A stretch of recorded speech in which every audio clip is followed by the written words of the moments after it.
Balita mula sa Luzon, isang lalaki ang arestado matapos maaktuhang nagsasagawa ng illegal logging sa barangay Calatagbak, Quezon, Palawan.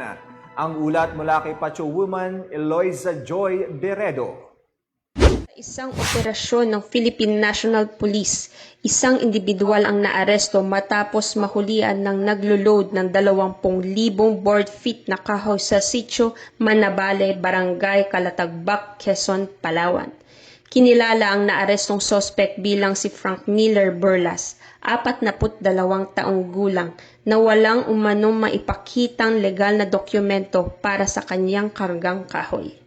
Ang na-recover na kahoy ay napag-alamang mahogany at apitong ay nasa 20,000 board feet. Ang operasyon ay bahagi ng masusing pagbabantay laban sa illegal logging sa naturang barangay. Mahigpit na ipinatutupad ang batas hinggil dito upang mapreserba ang natural na ganda ng kalikasan para sa kinabukasan ng ating komunidad.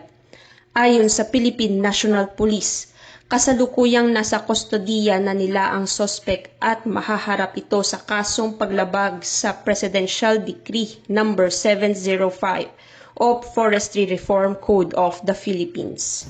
Mula dito sa Calapan City, Oriental Mindoro, ako ang iyong PNN correspondent, Patrol Woman Eloisa Joy V. Beredo, alagad ng batas, tagataguyod ng Balitang Pulis.